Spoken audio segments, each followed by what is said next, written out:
Welcome to Mic Check Waifu Waifu.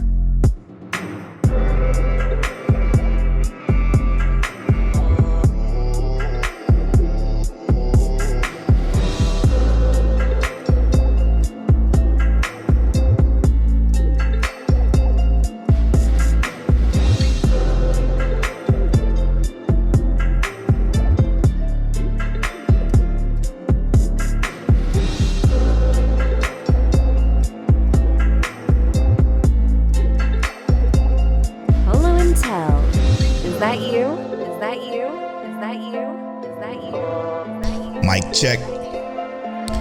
Mic check, waifu. Crody, is that you? What's up there, Crody? This is episode 252 of Mic Check Waifu. As always, it's brought to you by Patreon. Patreon.com/Mic Check Waifu is where you get access to the early video version of this podcast. It's where you can get access to the After Story podcast, the Patreon exclusive bonus podcast. So where you can get access to Mic Check mangas, take talks, and other video content over on patreon.com/Mic Check Waifu. Shout out. We always give a new shout out to any new Patreon supporters. So shout out to Storm for joining us as at the anime fan tier. He's going to get access to the after story that's dropping next week. And trust me, there will be after story next week because we got a lot to discuss with this beef going on. And hopefully by the time that Thursday come around where we record it and we drop an episode Saturday, that it'll be over and we able to dissect it all at once. So stay tuned for that After Story episode. Remember, After Story is the Patreon exclusive podcast, the conversational podcast where we talk about whatever we want. Anything, music to movies to TV shows to whatever. We talk about whatever we want. And yeah, go from there. So thank you so much for supporting the Storm. We appreciate you for joining us over there. Again, make sure if you want a Patreon, you link your Discord and you link your Spotify so you can get access to that After Story thread as well. To the Patreon producers, Christian, the archivist, Rob from Daddy's Talk Podcast, Saphir, Gold, D, Dre, Johnny from Shogo High, Cat the Pro from Chaotic Culture, Explicitly, All for One Matt, Monique Williams, Nachi, Semi Sensei, Frozen, Rob Stone, and last but certainly not least, our guy, T Money Fingers. Thank y'all so much for producing this and many episodes of the podcast. We truly appreciate you. All right. So, Mic Check Waifu is the anime podcast is brought to you every Tuesday at 9:30 a.m. CT. Tell, how you feeling, brother? It's been a busy week, bro. End of the school year for like everybody in the house. But it's been a busy week, man. But a good week. That's good because we've been eating this week, bro. Yeah. Yes, we have. And by eating, I mean what you referenced at the beginning. This Kendrick and Jake, not even J. Cole, because I'm glad J. Cole fell out at this point. But this Kendrick and Drake thing, phenomenal in my opinion. I'm loving every moment of it. But yeah, man, it's been a real good week. How about you, bro? Same. Finally got my hair cut after, how long have I been here? Almost 6 months. So I finally got a cut. I feel fresh, nice and relieved. This beef has caused me to be on Twitter more than I've been on Twitter since high school, which is 10 years ago, more than 10 years ago.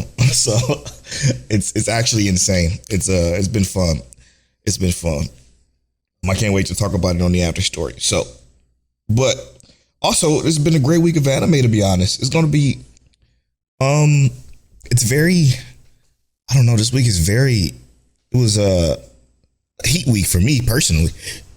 Mm-hmm. I feel like a lot of great episodes of stuff. But yeah, heat week, man. I think this is definitely one of the better weeks of this season so far for me personally. And I can't wait to dive into it. So there's a few things we got to discuss. But before we get into that, what was your episode of the week this week? Episode week for me was extremely easy. Jobless Reincarnation. For me, it was a clean wash across the board. It was nothing better than that this week. But I don't know what your opinion is, but I know my opinion. Jobless Reincarnation took it easy. Yeah, and that's why it was hard, because at first it was going to be for me. it's again the order in which I watch stuff. I'm not going to cheat, but my episode of the week, because you picked Jobless, it would have been Jobless, but it's going to be as Reincarnated as an Aristocrat. I use my appraisal skill. That episode was extremely fire to me. Like, I love that episode. Everything about it was clean. And what I mean about Heat Week is, at first it was going to be Jellyfish Can't Swim at Night, because that was a great episode again. Then I watched Reincarnated as an Aristocrat. It was a great episode. But then Windbreaker had a fucking fire, phenomenal episode. Yeah. We can talk about that later. And then Jobless hit, and Jobless was the last thing I watched throughout the entire week, and that obviously took the cake. Easily took the cake. Easy. Oh, and also Reincarnated. But even if it was the beginning of the week. Yeah, even Reincarnated is the 7th at the beginning of the week. And then the train at the end of the world at the beginning of the week was fire. Like, our Discord was not too fond of that episode, because they said it felt like they were watching it at tail speed, the 1.5 speed, because it was just moving so fast. But I'm like, nah, I think this show does intentional stuff like this, and they're very, very particular. They've been very, very particular within the 4 previous episodes. So I think this is all a part of the plan. Very, very purposeful. So, I don't know, man. It was a great week all around for anime to me. And then Spice and Wolf was incredible too. But again, I already seen that. I also thought that Grandpa and Grandpa had another great episode this week too. Holy shit. I actually got teary-eyed, misty-eyed a little bit in that one. All right. So, where you want to start, Brolo? Let's can I say something real quick? Yeah, for sure. I talked up Yatagarasu. I watched it. That's right. I watched it all. Okay, so before I speak up about this recent episode, how have you been feeling about? Well, what did you watch? I watched all of it. I watched. Okay. Yeah. I forgot how I watched this. But yeah, you're right. This shit was fucking fire. This shit is incredible. Yatagarasu is definitely one of the most slept on, underrated shows this season for sure. Has a 64. That's not true.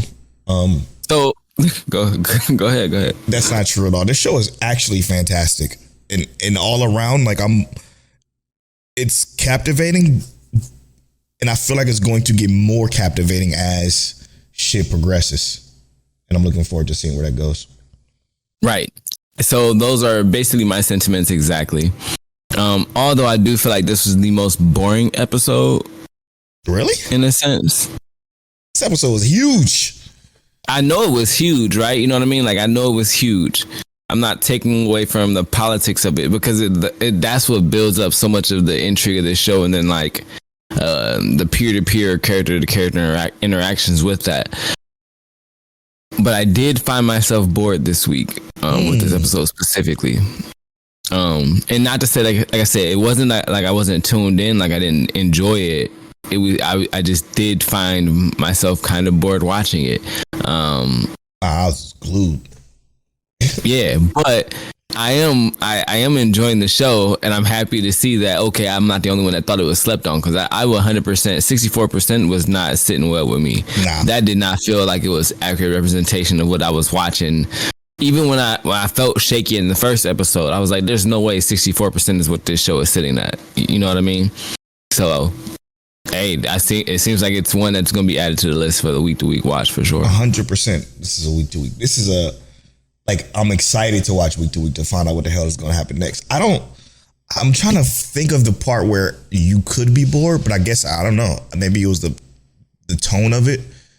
But it really was. It was the waiting for them to be reunited, I guess. But that was still very interesting in a sense, because you think about, and I was thinking this when I'm watching, I'm like, he's literally just scouting. He's scouting. Yeah. That's all he's doing. Without being told that he's scouting. Right. He had no idea. So I love that, like, part of it. It's like, man, like, it was bad inconsiderate, but it was so, like, strategic in a sense still. What I loved about it, and what I found so captivating and alluring for me, was how it, and this is spoiler, sorry y'all, but why it's not going to be too much, but it's how he how it portrayed how intelligent this prince actually is. Right, the prince lost these bets on purpose, so it can get to the point where he leaves us, you know what I'm saying? And it's like, with all that, it was all, again, very calculated. He's like a master manipulator. Within his show, and it's fun. It's fun to see. Like, I'm looking forward to seeing where that takes. And then the whole meeting, I'm not gonna say what the meeting is, but that meeting, holy shit. Like, I don't know, it's great. I always, and this is, I guess, is the difference between me and a lot of people, is I enjoy the buildup of stuff that leads to something more, almost more than I do to the actual ramifications of that buildup, like the impact of the buildup. I like the buildup more sometimes than the actual action. So I don't know. This show is great. It's definitely like easily a 75. What I find, the parts I found most interesting were like the meeting, though, which obviously we're not trying to speak on that too highly or too much yet. But it's more about, it's not just the action, though. It's the well, I guess that is the action, the action of the conversation. Mm-hmm. It's such a driven conversation that it heats up the room, and I love that. That is where I feel like this show is so good, because every time they get into that room or that environment where it's like that face-to-face conversation, this show kicks it up, at least for me, like 100%. I'm like, yo, this is great, I guess, dialogue. There's a thread within the show that is extremely predictable. I'm not gonna say what it is, but I know where it's gonna go next as far as a particular portion of the show, and mostly it's just stemmed from the beginning. You can already predict the angles. Yeah, I can already predict the angles in which the show is gonna go as for one of the threads anyway. You know what I'm saying? So that part is a little. I'm like, it sucks that it's so predictable, but the rest of it, I'm like, there's no way, as far as like the succession portion of it, which is great.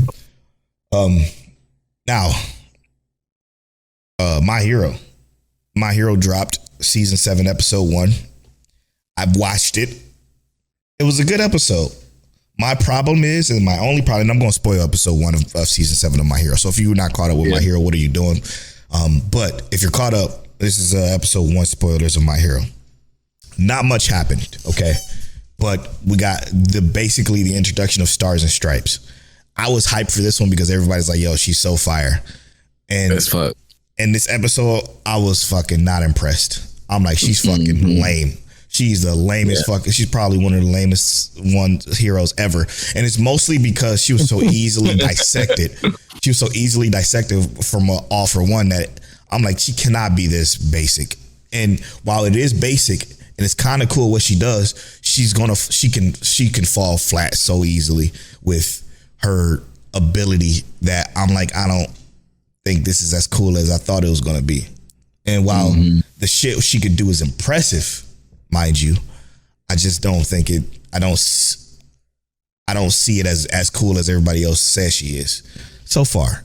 Maybe there's more to her than what we got right now with her taking the lasers and building a big wind body. It's cool, but I was easily unimpressed with her because I thought it was going to be more to her, and then for All for One to just break her down like it was snuffing. I don't know. I felt it was lackluster. I don't know who's read My Hero Academia, but what I'm going to say is this. I don't think that you're necessarily going to like her character specifically, but I think what everyone likes the most about Star and Stripes is the impact. And I feel like she's going to leave an impact on you. Okay. She's going to shake it up a bit. Yeah, we ain't got to go into it because if you dive any deeper, it'd definitely be spoiler territory. But I just thought it was a lame introduction of her so far. Could have been done better. But I'm looking forward to this season because of what we got last season. Season 6 was so fire that I'm like, I've never been more excited. It took off, and this is where I feel like the action and last season had the action and whatnot too. It's more of that. It's more of that, to be completely honest. The only thing, and I don't want to say this and then prep Polo for not a good season, but if it could feel repetitive because it's a continuation of what we just got, but amped up. Okay. All right. Decent enough. There we That's go. decent enough. All I know is the fact that neither one of us chose Windbreaker for our episode of the week this week is crazy.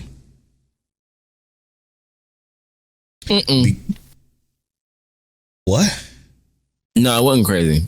It is crazy because that episode was... No, both those shows deserved it. Yeah, but that episode was extravagant. It was extravagant. Okay, so Windbreaker, that episode was amazing. And I watched it as soon as Polo tweeted about how Windbreaker is amazing.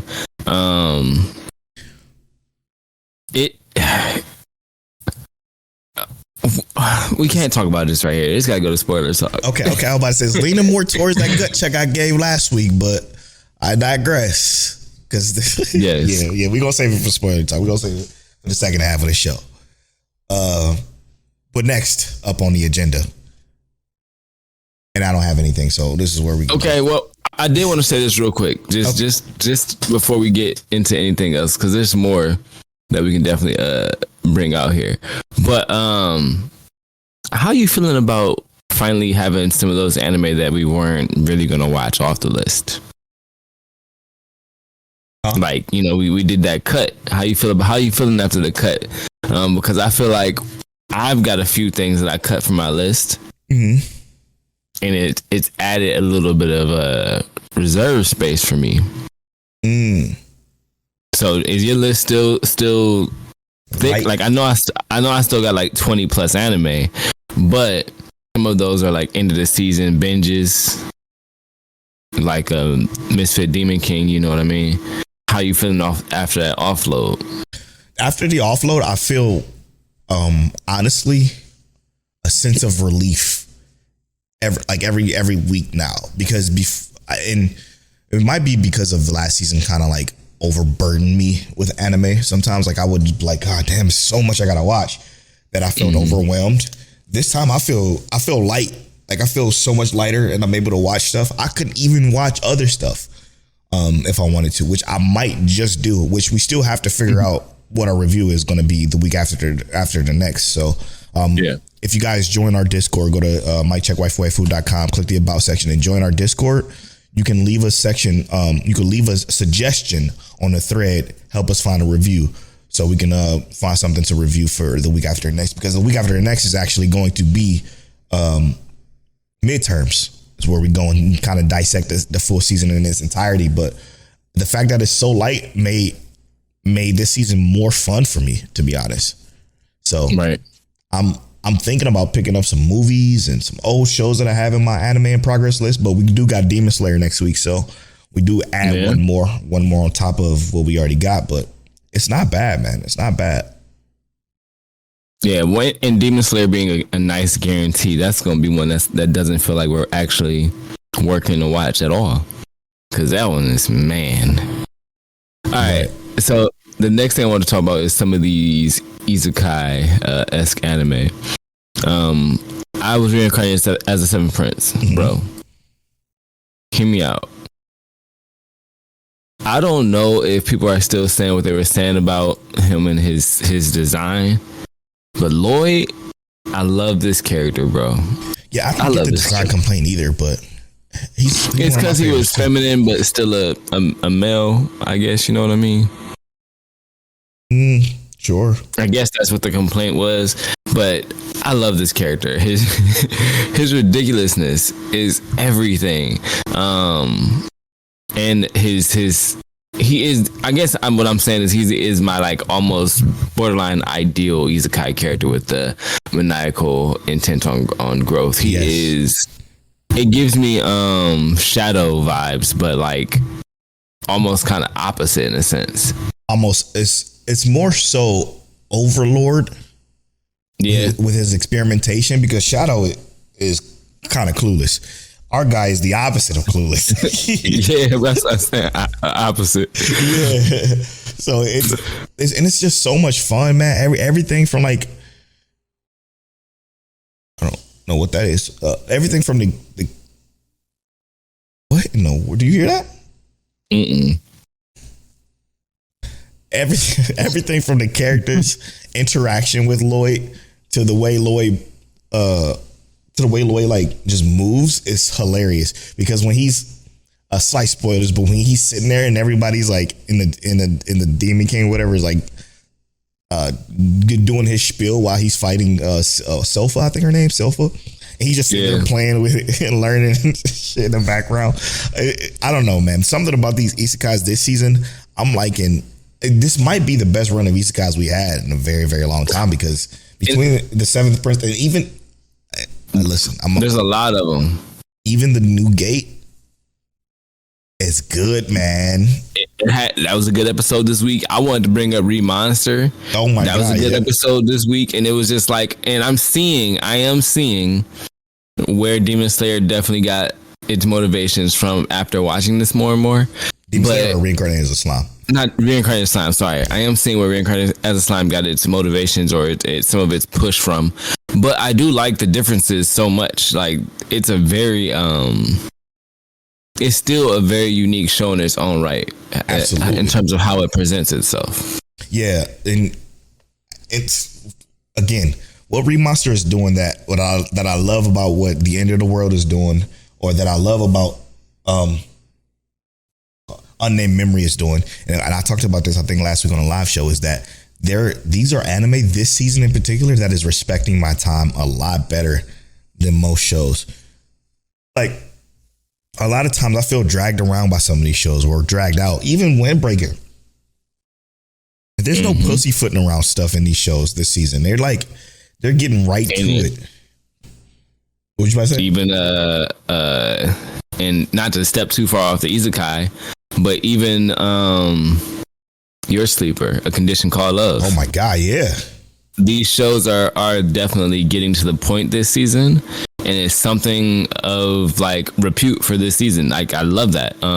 It's going to be one of those things that we can hype up about this season, that everything we're watching has that plot that seems to at least be driving the pace in a decent enough manner to where it seems like it's stable after we got rid of that fluff. You know what I mean? Yeah, and I think that's what made it so easy. Like we can't. What I'm thinking about is our grade next week for midterms, right? Like, we can't discount the stuff we cut out of the season for our grades, but because we did make those trims, which is something we didn't do. Well, we tried to last season, but last season just had so much decent stuff. Yeah, so much decent stuff. It was hard to cut, but like, I think cutting more is what made this season better, in my opinion. Yeah. Does that make sense? It does. It 100% makes sense, because like I was saying, after some of that fluff got cut out, it was like, man, everything I'm watching is good. And I even think about like how Go-Go Loser Ranger didn't have an episode this week. Yep. And how, I was like, I wanted that episode though. I wanted it. I was like, yo, I really wanted this episode. But it was like, it made me realize that a lot of the stuff that I have to watch this season, I do want to watch. So it's so nice to, after, like we say, getting rid of that fluff, that we have so many different ones that are kind of just hitting. I think I'm gonna take this approach from now on. Like, I'm gonna have shows I'm going to binge, and then like actual cuts that I'm like, why am I forcing myself to watch this? Like, getting rid of stuff like Ninja Kamui, and the jury's out. Most people are saying this shit's trash. Most people are saying exactly what we thought it was going to be, and nobody's going to give us credit for that. It's okay. I already understand. But I literally wanted to say that because I was looking at that earlier, bro. Yeah, like it's crazy how that goes. But cutting out stuff like that, and then cutting out guys games we play, and the Banished show, and shit like that, and then having stuff on the back burner for when it's all wrapped up is gonna make for a nice wrap of the season, right? Like when Misfit Demon King gets to episode 12, or Duke of Death and Dismay season 3 finishes up, and then I got Irregular Magic High School when that finishes up. I got so much stuff to just talk about, and even Konosuba or A Day to Live. I even got Delicious Dungeon unintentionally became a show that I'm going to binge later now, which I'm still okay with, even though I was thoroughly enjoying it. I mistakenly gave myself a break from it, but I'm not pressed about going back because I know when I go back, I'm gonna have straight heat for 11 episodes. So that's gonna be nice. Then the quality of that show is unspeakable. It's crazy. I'm sure. Yeah. So I'm looking forward to it a lot. Like, I'm definitely glad that Kaiju No.8 made the whole flip around for me too. Like, it went from the worst episode of the season ever last week to a great episode this week. Almost essentially the turning point. Speaking of that, we're gonna speak about that in the second half of the show. But I'm grateful. I'm grateful because we're eating good. And then Tsukimichi Moonlit Fantasy. I don't know if you have been keeping up with that. Oh, I have not, but I need to. Oh my God, it's about to be some shit. I think I'm like 3 episodes behind because it came off my list after the last season ended for whatever reason. For some reason it did on mine and then it came back somehow. I don't know why that happened, but it's about to be a major shift within that show. So get to that one. But we're gonna have a lot of stuff to talk about at the end of the season. Okay. Now, to go what we're about to do in the second half of the show, because second half of the show about to get deep, I think. I know we spoiling Jobless Reincarnation. Yes, for sure. We definitely going to spoil Windbreaker because you look like you got a lot to say about that. What else are we going to bring into spoiler talk? Jobless, Windbreaker, and not Reincarnated Slime. Let's see. That one's getting crazy too. It is. Well, we already broke down My Hero. Yeah, well, as much as we can. Yeah. Oh, A Condition Called Love. Okay. You want to talk about that one? Let's do that. All right, we're going to take this quick break. And when we come back, we're going to spoil those 3. And we'll be right back after these.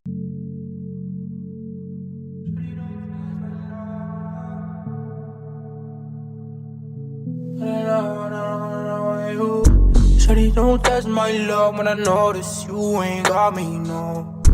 Fucking with me all day and then when the night's gon' call, don't feel the same. Come on, oh no, they wanna see me come and settings on. You ain't gonna know my way, no, love me, baby. Ooh. Say, I ain't wanna waste your time, baby, not me. I ain't really wanna fuck around, baby, not me. With a lifestyle like this, it ain't hard to feel it. Ooh, baby, steady cautious, but you know when you know that I want you. Ooh, baby, steady cautious. Ooh, baby, steady cautious, but you know when you know that I want you.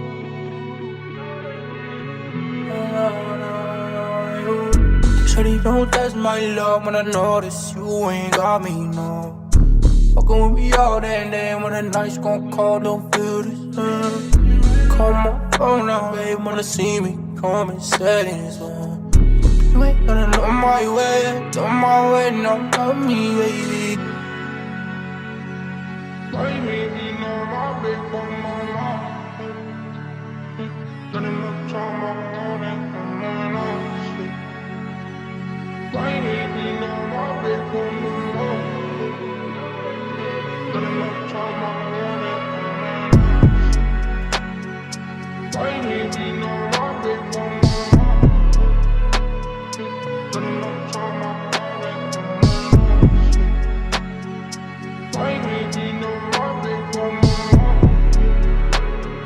got enough time, I want it.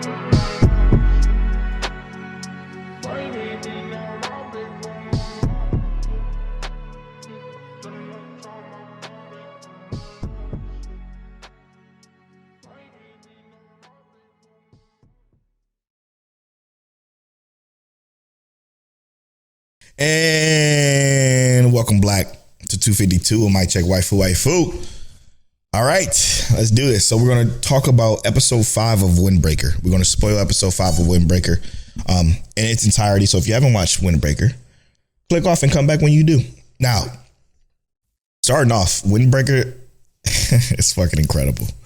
Now, the reason why I say it's so incredible is because of it not only did it give us the fight, but it gave us the fight in such a way that it was so meticulously broken down by not only Suo, which he broke that, he made a fool of the other guy, but it gave us a look at other characters in a way that's so fucking just brilliant, because you got the others. They even gave us like little tidbits on the other school, right? The other school people's like, yeah, he's tough as steel. He's never been hurt, blah, blah, blah, blah. For our guys to come up and body him after the point. Like they set up these expectations for him to get knocked down in the snap of a finger. And I found that to be so satisfying that I'm like, damn, the fact that I even knew it was coming, but I still didn't expect it to go down like this was so fun. It was a fun episode to watch. Yeah, I agree with all of that. 100%. This anime also gave us some of the smoothest hand-to-hand choreography I feel like I've seen in something like this. It didn't even have to be that way. You know what I mean? Mm-hmm. Like they didn't have to make it so believable, but they sold it. You know what I mean? Almost mocap like. It was like Wing Chun. Is that what it is? Is that what Ip Man does? It felt like he was gently moving this man around. And it's also the characterization of it, right? Yes. So like you said, we got to see these characters in almost a light, that was a little bit different. Hayato's, his name Suo, the Wing Chun master, apparently. His characterization in these moments to me was beautiful. Yeah, and the way the gentlemanly, he comes across as this gentlemanly, kind, caring character, but really he's a demon on the inside. Yeah, and the fact that he didn't really care for the fighting until the way they associated that with our main character and made it seem like the effect of the main character is having, like I guess you can call it the shonen effect. The shonen effect that the main character is having on other characters is still so like it's believable and relatable and just it's fun to see. Like he's changing them without even changing them by just being himself, and it's so intriguing to see. He's like, listen, I'm not about to get left behind by this dude, because he even said, even when you came in talking about I want to reach the top, I thought you was a fucking fool. And like, right. But to see the way you move and how you act, it's inspirational, sensational.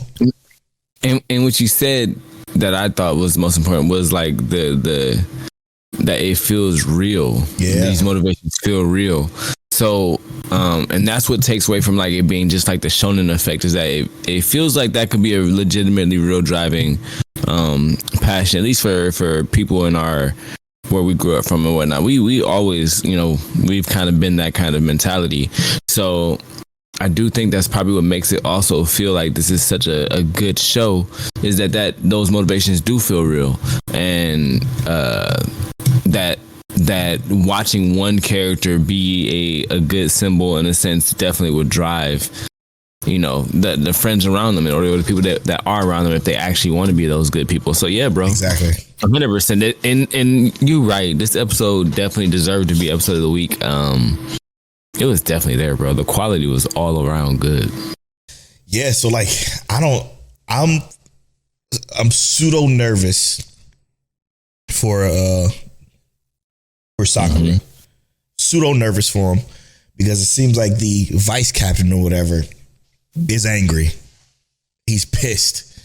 So he got to save face for the rest of his crew, which might lead to Sakura actually taking an L. So I don't know. I guess this is gut check range, but I'm feeling like Sakura is going to win, but it's going to be by a close margin, and that's going to cause some kind of I don't know, training arc or some shit. I don't know. I'm literally reaching, but I do feel like that's where it's going to go. I think everybody else is going to win, but Sakura is going to take a little hit to his ego a little bit by this vice captain, and it's going to turn either that, or we're going to have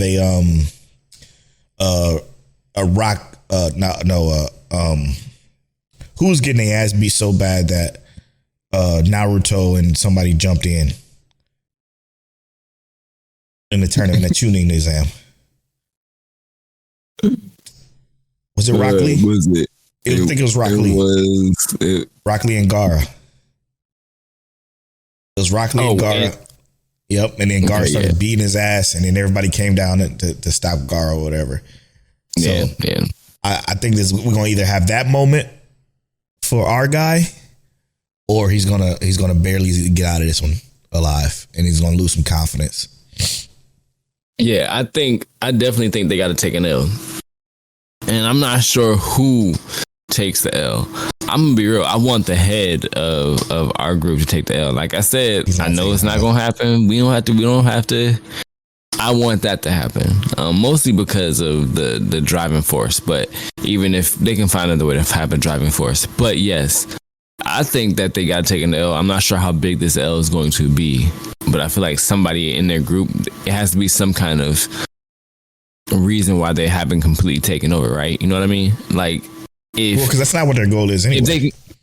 I know, but I'm saying if they know that these people, the disciple of power or devotees of power, if they know that their main intention is just to be powerful, and if they're that much stronger than they can just take over. So there has to be a reason to why they're not completely subjugating and changing the polarity of these groups. No, it's not at all. Because if they're a disciple of power and they're weak or whatever, why the fuck would Bofirin, who's just sticking to their side of town just to protect their city, why would they take over anybody?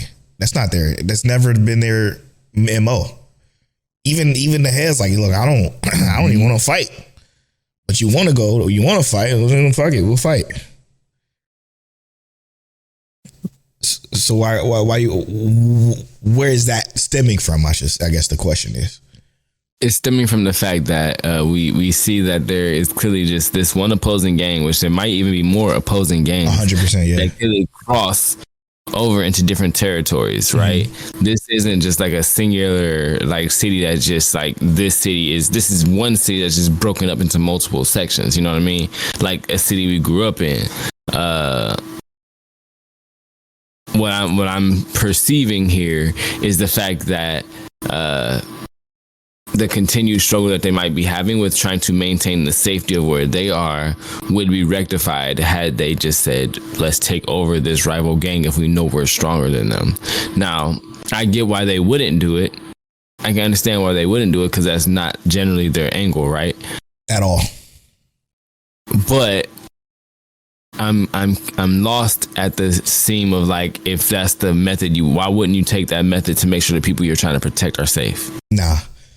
Because their goal isn't power, is literally just to protect. So if their goal is to get more power, right? If their goal is to get more power, then you fold, you get them, you take them over, you fold them in. That will be the reason to do that. If your goal is to just protect your strip, which is what the main story is based off of, because they said the main strip used to be a piece of shit until the Bofirin kids came in and they fixed it and they cleaned it up. Now, what you said was also kind of wrong, because it is kind of one little section of a city, because you got the adult district where our guys are from, and you got the shopping district where Bofirin is basically from, and then I'm sure there's, like you said, there's other little small pieces of this little one city. But I do think their goal is to just simply protect this strip, because either somebody of importance lives there to them, or they just tired of the bullshit that's going on a strip, whatever it is. Because even if that was the case, like you said, this is something they would have done a long time ago. Like even before the events of what's happening within the show, between the middle school kid going over there and getting his ass beat, like that shit would have already been done before Sakura even got there, if that was their intention to take over, right? So I think their goal is to simply just protect, without even like them not even wanting to fight at the like him saying like, I don't want to fight you, but the dude's like, no, we're going to fight because y'all came over to our side or whatever. Like this screams to me like, I think they're just, it's just as unironically, it's a simple story. And the simplicity of it is what makes it so great, because it has so much complicated pieces that can go wrong or awry. within just different stuff. And to go back to what you said about somebody's going to take a L, it's probably the guy with the stomach ulcers. I forgot that he was in this fight too. He might be the one to just take the L and everybody else might win. So that's also another interesting thought that I almost forgot about, because I forgot he was even in this fucking tournament too, to be honest. And I might be wrong, but isn't this Sakura's only second day here in this area? I think so. Because yesterday was technically the day they met when he first arrived and got to the fight with them. Mm-hmm. Now we're already on the first day of school, but also the second day with all this other chaos. So it hasn't even been 48 hours yet. Exactly. Yeah. That's true. Technically the pacing, does this mean the pacing is fast or slow? What a great question. I feel like, man, this is kind of fast, but it's been 5 episodes and we on the second day. What a great point. But I do love where it's going. Me too. Because the time frame itself doesn't determine how good the story is, because they're definitely representing what I would want to see. And then stuff is happening, like, right? It's representing what you want to see, and stuff is actually progressing in a way that pushes the story forward. Like, wait, he's only been there for 2 days? That'd be so wild. You just blew my mind with that thought. Because I remember they did make a reference to the day. You know, they made a reference to the fact that they were just there yesterday. Yeah, and the fact, dude, this is so crazy. It's so crazy how time works. But listen. I think our stomach ulcer guy is going to lose, and then probably nobody else. Because again, I forgot that stomach ulcer guy was even in this fight. He seems like a more of a side character than the rest do, you know? Mm-hmm. But yeah, I think it's going to be a massacre. And I still do think, like, what you're saying is partially somewhat true. I think something's going to happen where somebody is going to get angry and is going to cause like a bigger clash. Ruckus or something, yeah. Yeah, like a turning point for that matter. I do think that's going to happen. Entirely so. All right, moving on. Windbreaker is great. Episode 5. Episode 5, or you want to do it Condition Called Love next and then Jobless? I mean, it's episode 5 of either one, right? Oh, yeah, technically, yeah. I forgot because I keep seeing the way Jobless is continuing on from the Crunchyroll list, but I digress. All right. Which one though? I put Jobless Reincarnation on the notes, but we can switch it up. Let's do Jobless, okay. All right. Whew, your episode of the week. It was about to be my episode of the week if it wasn't your episode of the week. This episode was emotionally charged. Oh my God. But man, it was so good. And it brought so much backstory up and just resonated, bro. This episode was on one. Basically, we start off the episode finding out that Norn is no longer going to class. And Rudy is pissed. Yeah, he's pissed because he's assuming that it's because of bullying. And he has experienced that, and he's talking about his past traumas and the things he's experiencing, bro. Which was so beautifully well woven in too, man. It is. It was so well done. And then it was like the visions of him seeing himself. Oh, this was cinematography. A masterpiece episode. Yeah, bro. I don't see how anything else could have gotten episode of the week over this. But yeah, man. Just he basically put himself in front of Norn's class. Yep. To confront the issue. Something's going on with my sister, and I think one of you in here has something to do with it. And he starts questioning. Everybody's bringing up stuff that has something to do with her, but in some way, shape, or form, it brought up Rudius. Every single time. Something with Rudius. It was always the comparison to her older brother, who she hates at this particular moment, which is sad, right? Like, it's to be compared and contrasted to a brother that you can't equal to, like ever. Like no matter what, you're never going to be him or be better than him or be as strong as him, or like it had to be overwhelming for her because she couldn't do anything else on her own, right? Like she couldn't be her own person because everybody's like, you should be more like Rudius. How is Rudius? Rudius taught us this. Rudius did that.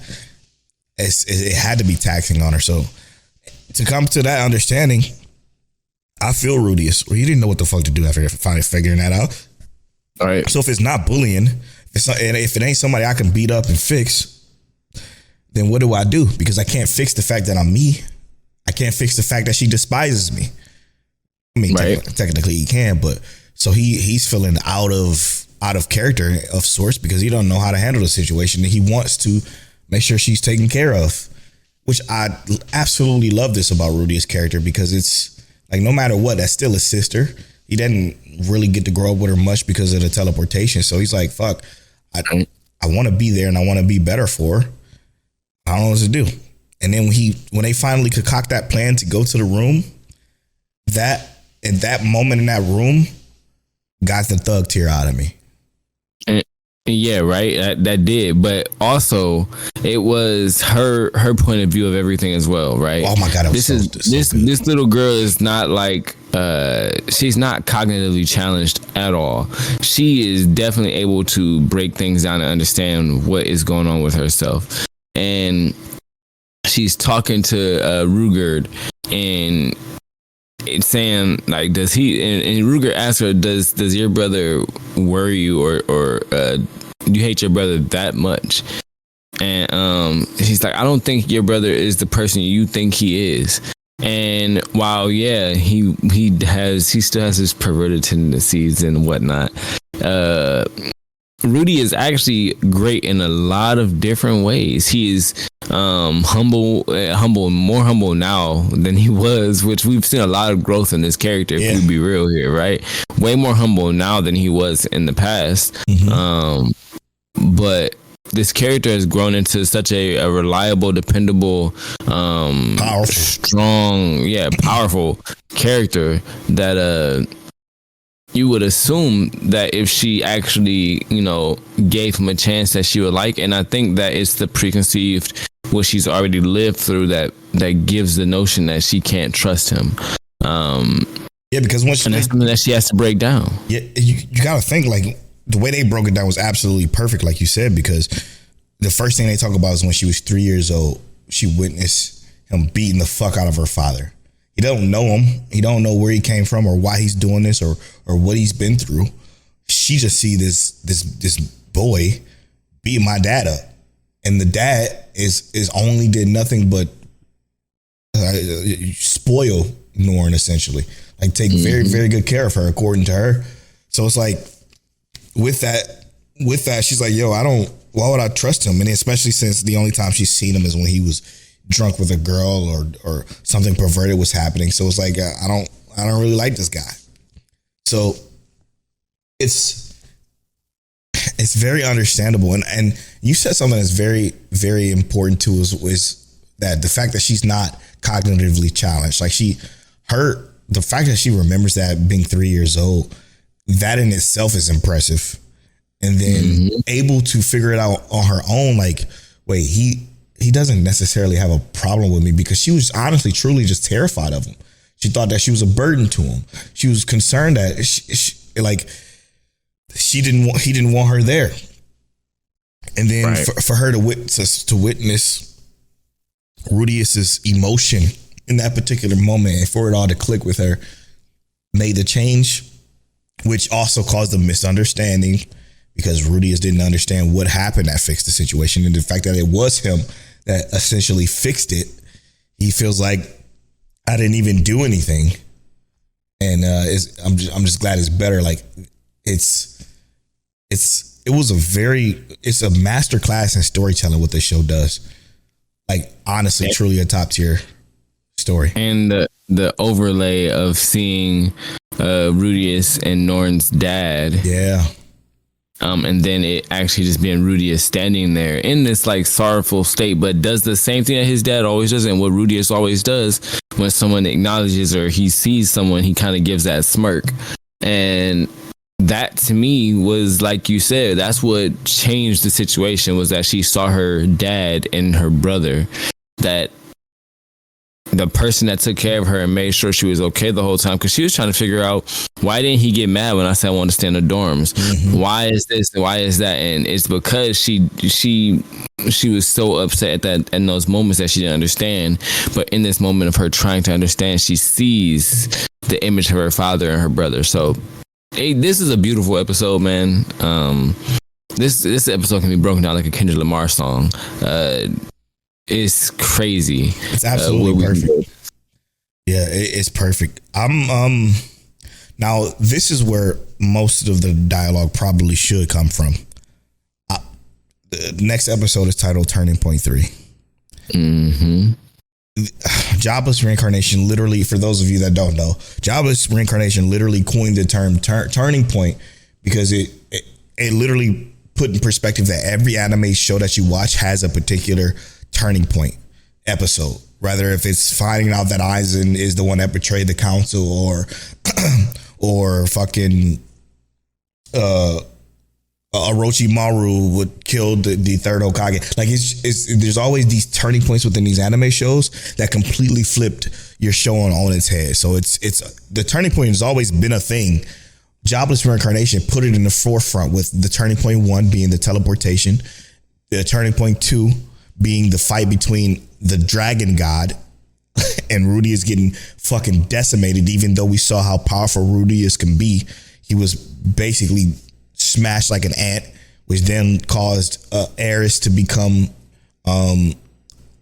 unable to be confident in her abilities, which caused her to leave and caused this misunderstanding like that. Turning point 2 is fucking massive, because it causes the whole ED situation. Like everything that happens, it was because turning point 2 up until this point now. This next episode is titled Turning Point 3. We can only speculate on what it's about to be, because you could never fucking guess it unless you read the manga. But you can never guess what the fuck is about to happen, because they're always so unpredictable. Yeah. We can guess that it's going to be unpredictable. Yeah, that we can guess that it's going to be unpredictable. So what we're going to do now is to just throw some fucking outrageous takes out there and see who comes the closest, I guess. Because next week, spoiler talk will be Jobless Reincarnation again. And it's going to be that Turning Point 3. Now, it's hard to even have a guess because of where we left off, right? Because it was this slice of life arc has been so amazing that I guarantee you, I can guess this. We probably won't have an intro anymore. Like, it's going to go back to Jobless of old, where there's no intro, damn near no outro, just credits. And something massive is going to take place. I don't even know what he can even be. Like, I don't even have a thought. But we got to try to come up with one. What you got, Till? I think that, you remember the giant, like the demon's castle that was floating in the sky before the teleportation happened? Yes. Or after, I think that is going to show up where they are. Because I don't know if that's specifically, I'm not sure, because of the teleportation magic that the girl is studying or working on. I think something like that's going to happen, and it's going to bring that demon's castle there, and they're going to have to confront whatever's going on with it in that castle. Like, it's going to awaken something in the castle. Either that, or it causes some otherworldly catastrophe, like a giant tornado or snowstorm or something epically disastrous. The only other possible take I have on this is that Body Gotti is like, you know what? I think I am going to kill Rudeus, and we see his real fight, his real power. I mean, we are getting outrageous. I don't think that's going to go that. I don't know. That one was intentionally outrageous. Yeah, of course. The castle thing is very interesting. And I think the castle thing is interesting, and the reason I say that is because it's something that was important, but hasn't been brought back up since we left that state. You know what I mean? Since we left the state of the story at that point. But since we are getting back to a point to where things are coming back, like Sylphie, like his sisters, we can get to a point to where major driving factors can be brought back to the forefront.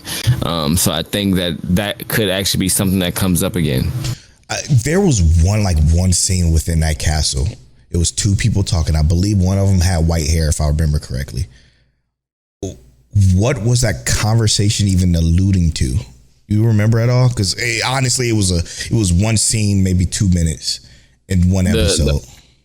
And I'm not even sure. The only thing I remember is them talking about the things that happened with the castle.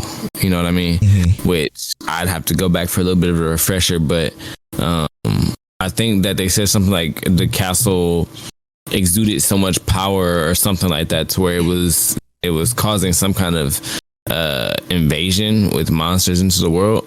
Okay. But I'm not 100% sure, but well, I'm going to run it back to find out exactly. Obviously that's pure speculation, but like that sounds right to me too. I'm hard to remember though, but I think yours is the closest because I can't see anything else other than I don't know if I don't think they would do a repeat of the teleportation situation, right? Like what's her name, create something, another massive teleportation circle, or it causes something like that. I don't think they will rehash that particular incident. And that's why I think that it's a possibility that they can reverse it. You know what I mean? Say like, instead of saying, boom, we teleport everybody all over the place. What if we teleported the problem to them or something like that? Or not even like, because they could even go completely away from teleportation and say that the damn thing is just constantly slowly moving there because it's literally flying anyway.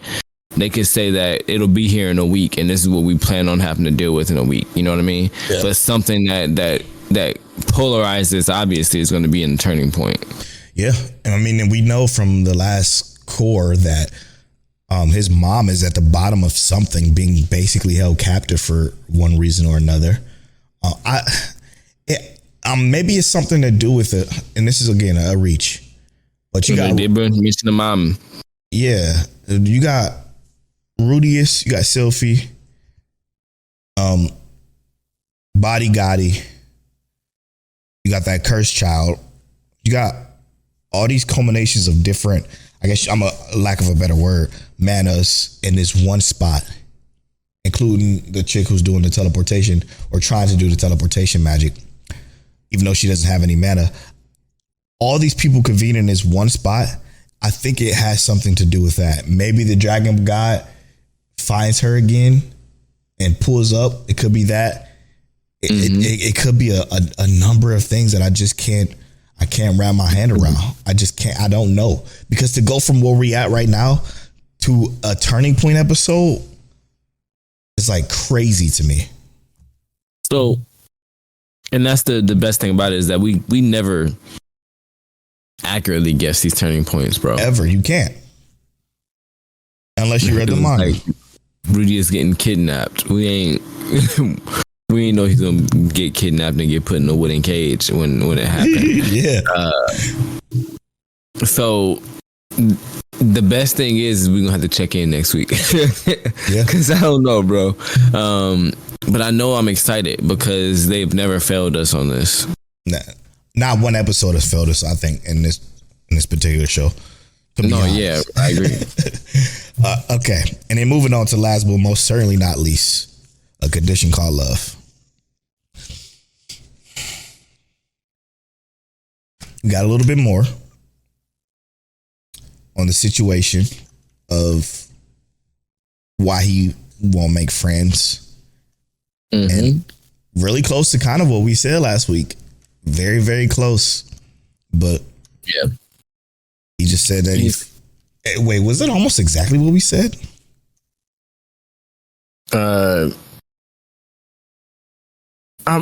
So I know I was talking about more about like with his parents' relationship. But with the friends, what were we saying? We were saying that basically he was having a hard time because he basically said love is the only thing that's important. Friends are meaningless. Right. And yes, so that was part of what I wanted to talk about with this episode specifically, right? And the rooftop thing. How you feeling about this, bro? Oh shit, the rooftop thing where he lied just to get a little bit more time. Yeah, and hear me out. Romantic, I get it, right? I get it. Is this a lighthearted show, or is there more to it? So I think it's definitely more to it, and the reason why I say that is because it said it itself when they showed the flashbacks of the other girls. You're creeping me out. You're blah blah blah blah blah blah. Like the things he's done creeped out other girls. It kind of weirded him out. It's like it was a love that was too much. So I'm thinking it's more of it might even be a darker undertone within it, to where the point is possessive, and that's where it gets scary. Like all of us are possessive about our ladies, right? Like our ladies or men or whatever. Like we are. Like it's human nature to be possessive, but to be so possessive to where you basically are locking her on a roof, essentially, not really locking her on a roof, but making it seem like you're locked on a roof just to spend more time, is very manipulative, a master manipulator move. and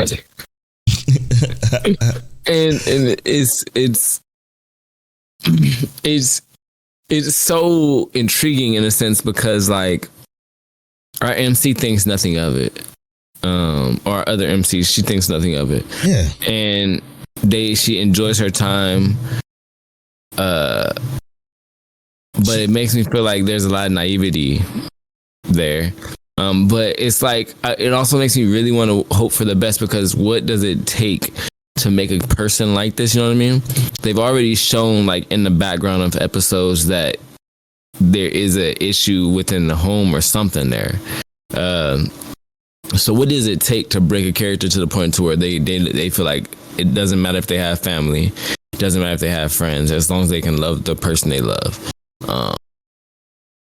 So that is one of those things that like I was like, man, this show is so intriguing, because it's intriguing more than just this like slice of life from romance like thing in me. Yeah, it's also like trying to figure out the puzzle of the actual story, and that's what I love, because there is definitely another story there. There's a fully fleshed out story in the background that feels like it's not being just pushed in our face yet. 100%. It's a hint of mess. And I think that mess is kind of the scariest thing of the entire show, because again, it's disguised as love, but it's looking more controlling, or again, very, very, very possessive. And I even go as far as to say, like, I don't know if the character is written as it's being disguised, but they just don't realize that that's bad. You know what I mean? Because this character, I feel like, and I get the idea that he's not written in a sense of he is an actual bad guy. He just doesn't know how to control this compulsory feeling for his love. So when he gets that love feeling, and then someone gets in between him and his lady, now he gotta bite your head off, which could be reasonable with what he's experienced. But I'm excited to see what they deliver on when it comes to that backstory. They even mentioned him like putting her on a pedestal with the hero thing. Like you saved me, because he was ready to basically take his own life after that last one. So like it's light and dark at the same time, it's bro. It's a light and a dark pack at the same time, man. Here's the issue, yet still good thing. Now, two things can be true. I'm very conflicted. I want the main character to find love. I'm glad that he's given her so much like emotion, that where it's like it's good emotion that he's giving her. It's not anything malicious at all. Like I don't think there's a malicious intent in his body when it comes to his love towards her, right? Exactly. Like it's not for sexual pleasure. It's not for anything weird. Like it's nothing like that. So it it leads to her this episode at the end of it pretty much falling in love with him or liking him a lot. Like essentially it was just this, I like him a lot, which was cool because it was like a natural progression and flow of it, which was beautifully done. But it's also like I'm happy for her to feel that way to a guy who's nice to her and who's genuinely in love with her. But it's also like, but what else is there with him that would make me say, I don't know if this is right for her? You know what I'm saying? Exactly. So you feeling exactly what I'm feeling, bro. Yep. It's more of the fact that like, yes, this is beautiful. I'm so happy for this, but it's still kind of scary. Yes. This is still spooky hours. I would be like, if this is my little sister, I might need a little bit more details. But like I said, two things could be true. Like I'm rooting for it, but I'm also concerned about it. Right. And that's exactly what I'm feeling. And mostly because I know that our woman or our girl MC is so naive when it comes to this. She's literally learning. She's learning what love is. So her friends are telling her all these things that she should be feeling, but she don't know what she's supposed to be feeling. So she really just is in this blind. And I only hope that the end of this story is a good one. Me too. I hope it's a good one. I feel like it's a good one. I just don't want it. I don't want it to be one of those hurt things. I'd rather be sad that someone got hurt and they came to a loving conclusion at the end, I guess, if that makes sense. Yeah. Nah, unfortunately that's going to happen. Like there has to be a turning point. And I think, it might even be next episode with the way things are going, to be honest. In a way like unintentional, because you got to remember, right? The guy that walked past her was like, I thought I recognized somebody. It was somebody she knew from the past, right? And it was probably her friend's crush that she was talking about that she ruined. And he probably liked her. And with him probably liking her, he's probably going to pop up in a way, start a conversation. He's going to know how this about to go. Yep. And the boyfriend's going to show up, or the temporary boyfriend's going to show up like, yo, what the fuck do you think you're doing? And it's going to show a whole side of him that she's not ready for. And it might cause a rift, essentially. That's my gut check. No, I'm with that 100% because I feel like there has to be something that's coming up that's going to shake their foundation. Yep. And it's going to suck because she just got to the point where she likes him just for something to shake it up. Turning point. Oh, man. A condition called love, turning point 1. Oh, man, it gives me chills, though. I don't understand. This is a great show. So how can this have a 65? Like I guess they I don't know. There's too many layers. It could be. See, yeah, but people also gave Say I Love You a 71%. That's a really good show too. So hard to trust analysts sometimes. A lot of the time. Sometimes they're right, sometimes they're very, very wrong. But I do know what's not wrong. What's not wrong? Is when people follow me on Twitter. I'm at Polo Born Fly. I'm at King Teliano. You can follow our social medias at Might Check Waifu on Twitter and at Might Check Waifu on Instagram, TikTok, and Threads. And as always, Might Check.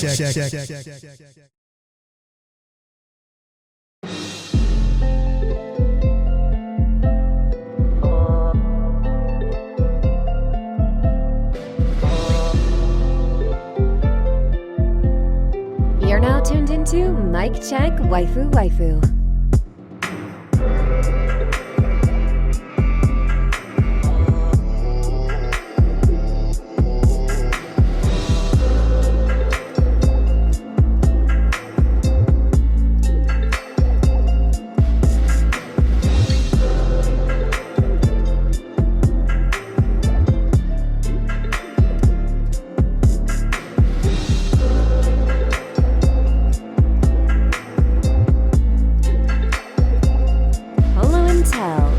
Is that you? Is that you?